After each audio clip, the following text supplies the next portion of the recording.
సంబంధించిన ఫాలోయర్స్ కత్తులతో చంపడం జరిగింది. గణేష్ ఎన్కౌంటర్ చేయడం జరిగింది. అందరికీ నమస్కారం. ముందుగా ఎంఆర్ న్యూస్ తెలుగు అనే ఛానల్కి అందరికీ స్వాగతం. శ్రీకాళహస్తిలో అత్యంత దారుణంగా హత్య గావించబడిన శివ హత్య కేసును శ్రీకాళహస్తి పోలీసులు అత్యంత వేగంగా ఛేదించారు.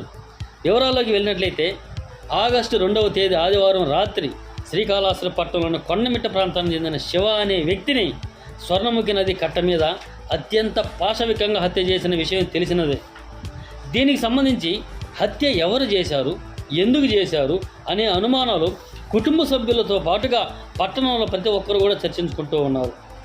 వాటన్నిటికీ తెరదించుతూ శ్రీకాళహస్తి డీఎస్పీ నరసింహమూర్తి ఆధ్వర్యంలో 1 టౌన్ సిఐ వెంకటేష్, అదేవిధంగా 2 town CI Nagaraju, rural CI Ibrahim మరియు బిఎన్ కండ్రి సిఐ అందరూ కూడా ఒక టీమ్గా ఏర్పడి అత్యంత వేగంగా హత్య చేసిన నిందితులను పట్టుకోవడం జరిగింది.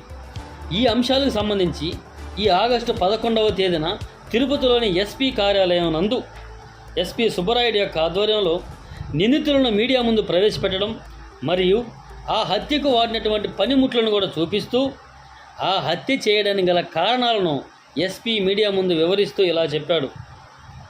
హత్య గావించబడ్డ శివ అనే వ్యక్తికి గత 10 సంవత్సరాల నుండి తమిళనాడులో మోస్ట్ వాంటెడ్ నేరస్తుడైన తొప్పై గణేష్ అనే వ్యక్తితో పరిచయం ఉన్నదని, ఆ గణేష్పై తమిళనాడులో దాదాపు 25 కేసులు కూడా రిజిస్టర్ అయ్యి ఉన్నాయని, ఈ మధ్య ఒక కేసులో భాగమై గణేషన్ను శివ అనే కాళహస్తికి సంబంధించిన వ్యక్తి అతనికి షెల్టర్ కూడా కొద్ది రోజులు ఇవ్వడం జరిగిందని, ఆ తర్వాత తమిళనాడు పోలీసులు లక్ష్య ఛేదనలో భాగంగా శ్రీకాళహస్తి నుండి గణేష్ను తీసుకుని వెళ్ళి ఎన్కౌంటర్ గావించబడ్డాడని, సో అప్పటి నుంచి తమిళనాడులో గణేష్ అనే యొక్క అనుచరులు ఎవరైతే ఉన్నారో వాళ్ళు శివానే పోలీసులకు సమాచారం ఇవ్వడం వల్లనే తమ నాయకుడు గణేషన్ని పోలీసులకి చిక్కి ఎన్కౌంటర్ గావించబడ్డాడని, అతనిపై శివ పైన బాగా ద్వేషం పెంచుకొని తమిళనాడు నుంచి కార్తీక్, గోపినాథ్, శ్రీధర్ అనే వ్యక్తులు వచ్చి కత్తులతో అతి కిరాతకంగా చంపినట్టు నిర్ధారణ అయిందని మీడియా ముందు వెల్లడించడం జరిగింది.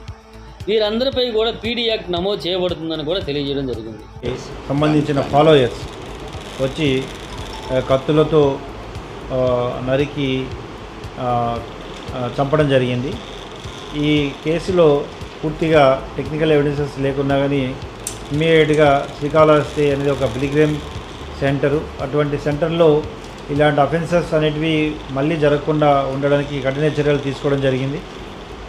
ఉన్న ఆధారాలని పూర్తిగా సేకరించి additional SP law and order ఆధ్వర్యంలో డిఎస్పీ శ్రీకాళహస్తి మరియు లోకల్ ఇన్స్పెక్టర్ శ్రీకాళహస్తి ఇన్స్పెక్టర్స్ అందరూ కలిసి గత 10 రోజులుగా పూర్తిగా ఈ క్రైమ్లో అన్ని ఆధారాలు సేకరించిన తర్వాత క్రైమ్ని డిటెక్ట్ చేయడం జరిగింది.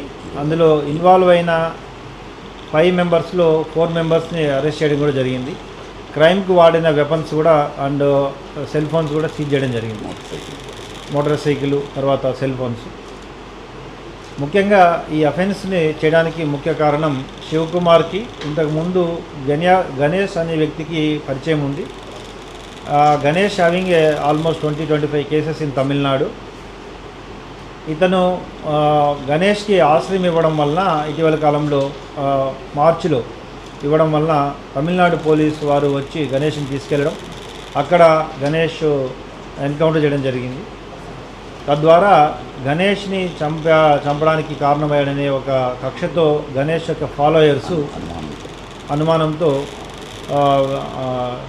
గణేష్ ఫాలోయర్స్ తమిళనాడు వచ్చి ఇతన్ని చంపడం జరిగింది. మొత్తం ఇందులో ఇన్వాల్వ్ అయిన 4 అరెస్ట్ చేసి తగిన ఆధారాలతో కోర్టు ముందడం జరుగుతుంది.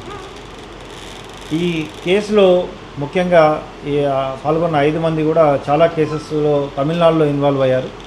వీరందరిపై కేసెస్ పూర్తిగా వివరాలు సేకరించి పీడీ యాక్ట్ కూడా పెట్టడం జరుగుతుంది. ముఖ్యంగా ఈ కేసును పూర్తిగా ఆధారాలతో సేకరించి అరెస్ట్ చేయడానికి పాత్ర వహించిన additional SP law and order Srikalahasti DSP మరియు వారి ఇన్స్పెక్టర్స్ అందరినీ కూడా అభినందించడం జరుగుతుంది.